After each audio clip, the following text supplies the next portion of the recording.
The year was 1989, and I was a junior in high school. And like most teenagers, I was trying to fit in and just gain acceptance from my peers. I was a tall, thin, often slouched over teenage boy with a big cowlick that stuck up in the front of my head. This was also a time where I was really struggling with my masculinity, my sexuality, and just my overall self-image. I clearly stood out, but not in the ways that I had hoped. Now, this was also a time where the nickname Gumby was bestowed upon me by my friend Tammy and her boyfriend Rick. For those of you not familiar with Gumby, he is a thin, odd-shaped, green-colored cartoon character who's made out of clay and just happens to speak in a high-pitched, childlike voice. So needless to say, when I was tagged with the nickname Gumby, I thought to myself, great. One more reason for my peers to shun me and to distance themselves from me. Why couldn't I have been given the name Tarzan or Hercules? Although I initially rejected that nickname, I decided to go with it, even though I never knew why I was tagged with that name. And I must admit, over time, I did start to see a bit of a resemblance.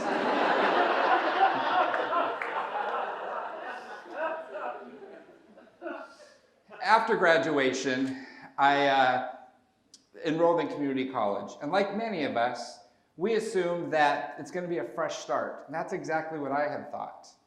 But I quickly noticed that the challenges that I had experienced in high school stuck with me, along with the nickname Gumby.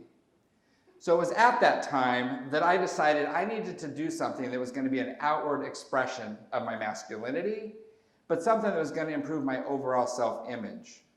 So I thought to myself, I'm going to get a tattoo. And that is exactly what I did. Now I must say, the tattoo that I ended up getting did not give me the response that I had hoped. Perhaps I should have gotten a tattoo of a skull and crossbones, or a spider spinning a web. But either way, at this point in time in my life, Gumby had become a permanent part of my identity. 2 years later, after I graduated college, I was in the space of thinking my next few years. So 2 decades later, I decided that I'd do an inventory of my life. And I feel like I had accomplished a number of things. For example, I embraced my sexuality. I furthered my education by earning a master's and a doctorate in social work. I traveled internationally. I developed a great group of friends.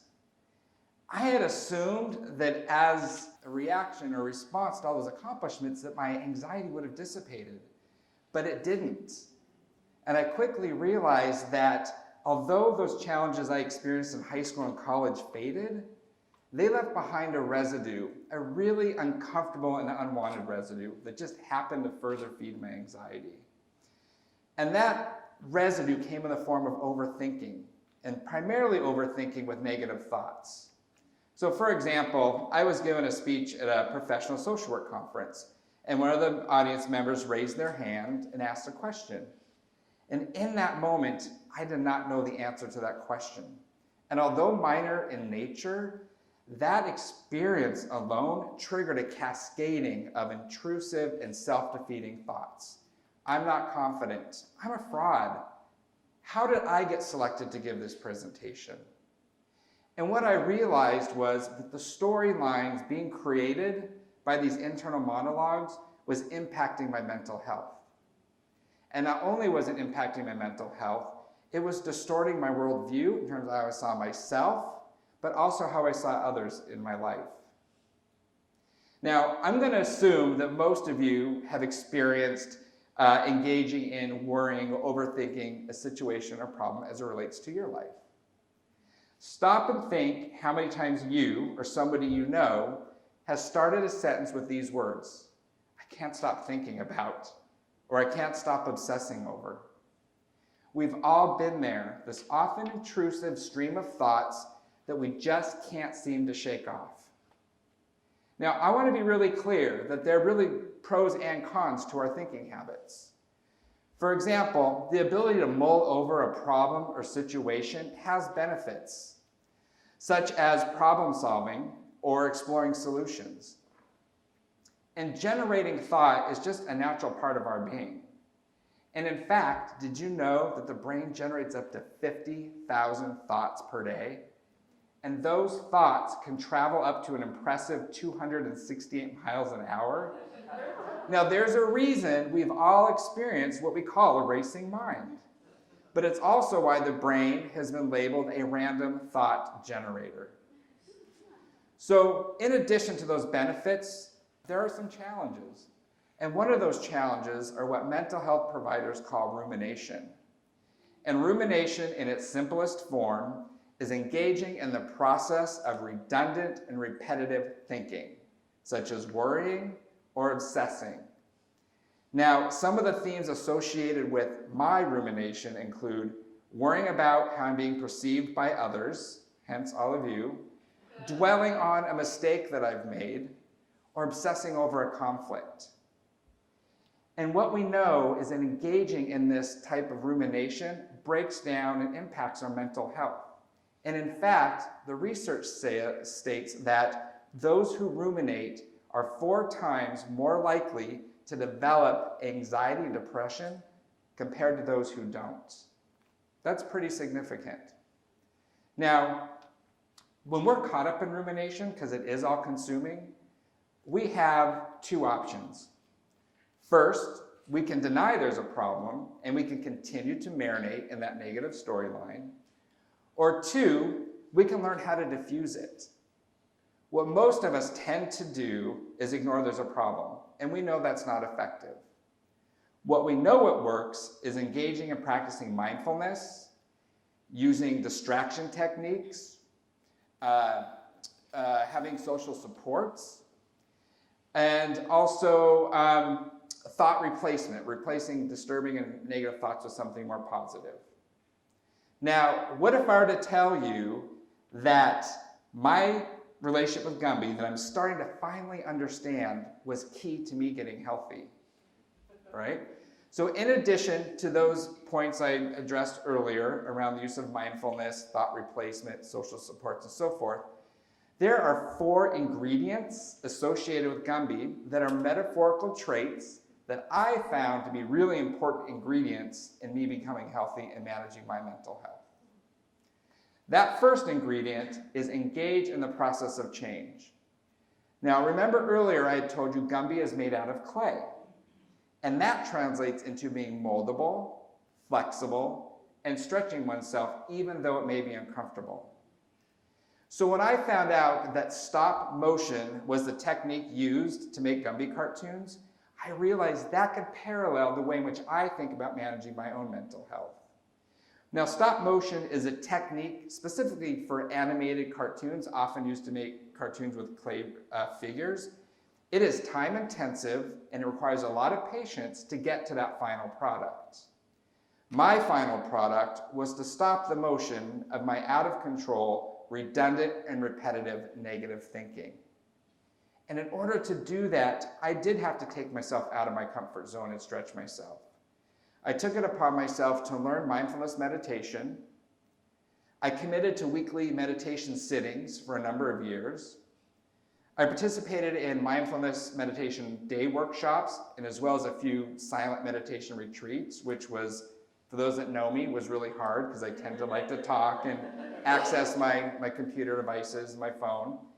And then also learn basic yoga. Now, the second ingredient is developing a sense of awareness. Now, for those of you familiar with Gumby, he is a cartoon character who embodies moment-to-moment awareness. And that awareness further fosters his ability to be grounded in life. And in fact, the reason Gumby's feet are large and out of proportion to the rest of his body reflects his ability to be grounded and upright in life. Now, in order for me to be grounded and upright in life and to practice developing awareness, I ask myself 3 grounding questions. That first question is, am I spending too much time or energy focusing on a problem or situation? Number 2, is rumination the cause of any current distress or anxiety that I'm experiencing? And then number 3, Am I caught up in a negative mental loop? And if the answer is yes to any of those three questions, I just label that storyline as thinking, gently give myself permission to let it go. Which leads to the third ingredient. And the third ingredient is to nourish positivity. As you saw in the pictures, Gumby is the color green. And actually, he's green for a reason. The reason they made Gumby green is because not only does that represent the environment, but it also represents chlorophyll. And chlorophyll is that green pigment found in plants. And the role of chlorophyll is to not only absorb light, but it's also to nourish and feed life. More and more, I was finding myself malnourished in many areas of my life, and I didn't know what to do. But what I had to learn to do was through my awareness practice, step number 2, ingredient 2, was to notice when I caught myself in a negative storyline, a negative thought loop. And I would replace that storyline with something positive in my life. So for example, one of the things I like to do is travel, and that brings me joy. So whenever I caught myself in that negative loop, I would think about a trip. And as a matter of fact, I've already been to Venice, Italy, and back since I've been standing in this circle. So just so you know. And you didn't even notice, right? It was a great vacation. But not only do you have to replace that thought with something positive, you have to engage your senses. So I was thinking about the bread I was smelling, the sounds of the birds and the ocean, the taste of the pasta that I had. So it's more than just replacing the thought. You need to engage your senses in that process. And what this type of conditioning does, it allows you then to start absorbing the positive aspects of your life, all while diffusing the negative energy of rumination. So that leads me to my fourth ingredient, which is self-compassion. Now, the Prima Toy Company, P-R-E-M-A, who are the manufacturers of Gumby, chose the name Prima for a reason. The word Prima in Sanskrit stands for heart. And universally, the word heart means love, represents love. And if you've ever watched Gumby cartoons, you will know that he embodies love and acceptance and courage. So that then reflected on me to learn how to love myself, which required me to turn down that inner critic voice and turn up the caring and nurturing voice. And through that process, I learned about self-compassion, but I also learned about how to suspend any self-judgment.